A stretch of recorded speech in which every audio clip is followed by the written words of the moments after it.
অমৃত ভারত প্রকল্পে সেজে উঠেছে Malda town station. Waiting launch সহ আর কি আছে? উত্তরবঙ্গের একটি গুরুত্বপূর্ণ স্টেশন মালদা টাউন স্টেশন। এখান থেকে বহু লোকাল এবং দূরপাল্লার ট্রেন ছাড়ে। নানা স্টেশন এবং ভিন রাজ্য থেকে এই স্টেশনে ট্রেন এসে থাকে।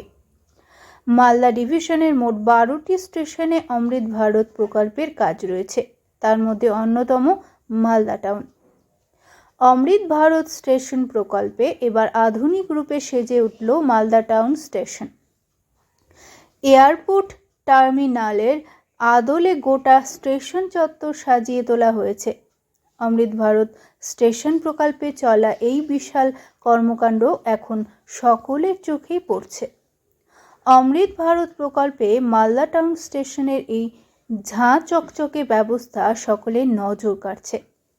প্রায় 43 কোটি টাকা ব্যয় করে মালদা স্টেশনকে আধুনিকীকরণ করা হয়েছে। কাজ প্রায় শেষ। আগামীকাল সোমবার গোটা মালদা স্টেশনটি দেখতে আসার কথা রেলের অফিসারদের। এবার মিডিয়া ট্যুরের ব্যবস্থা করা হবে বলেও সূত্রের খবর। রেল সূত্রে খবর, গোটা মালদা স্টেশন চত্বর তৈরি হয়ে গিয়েছে। সব বিষয়টি খতিয়ে দেখা হচ্ছে। অমৃত ভারত স্টেশন প্রকল্পে রেল দফতর থেকে কয়েক কোটি টাকা খরচ করা হয়েছে মালদা টাউন স্টেশনকে আধুনিক ঝাঁ চকচকে রূপে সাজিয়ে তোলার জন্য। আর পরিকাঠামো থেকে শুরু করে সৌন্দর্যায়ন বৃদ্ধির কাজ শেষ হয়েছে।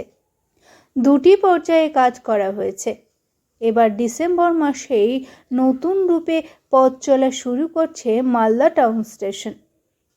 অমৃত ভারত স্টেশন প্রকল্পের অধীন মালদা টাউন স্টেশনের মূল প্রবেশদ্বার সেজে উঠেছে। উত্তরবঙ্গের একটি গুরুত্বপূর্ণ station Malda town station.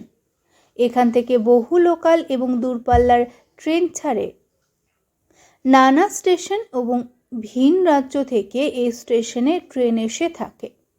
Malda ডিভিশনের মোট 12টি স্টেশনে অমৃত ভারত প্রকল্পের কাজ হয়েছে। তার মধ্যে অন্যতম Malda town station. Malda town স্টেশনের যে সমস্ত বিষয়গুলির আধুনিকীকরণ করা হয়েছে সেগুলির মধ্যে উল্লেখযোগ্য আধুনিক ওয়েটিং লঞ্চ, যাত্রীদের সুবিধার জন্য প্রবেশ এবং বাহির পথ সম্পূর্ণ আলাদা করা হয়েছে। স্টেশনের বাইরে অত্যন্ত আধুনিক মানের পার্কিং জোন তৈরি করা হয়েছে। সুতরাং যানজটের সমস্যা থেকে যাত্রীরা মুক্তি পাবেন বলে দাবি রেলের অফিসারদের।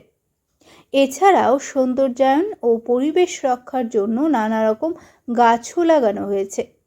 পাশাপাশি আলোকসজ্জায় সেজে উঠেছে গোটা স্টেশন চত্বর।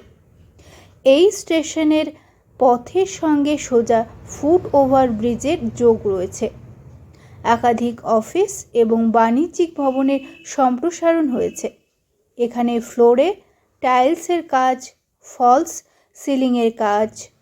প্ল্যাটফর্মগুলিতে বিশেষভাবে সক্ষমদের যাতায়াতের জন্য বিশেষ ব্যবস্থা করা হয়েছে। স্থাপত্য, নকশা, স্থানীয় শিল্প এবং নিকটবর্তী ঐতিহাসিক স্মৃতিস্তম্ভ আধুনিক নান্দনিকতাকে একত্রিত করে সৌন্দর্যায়নের কাজ হয়েছে।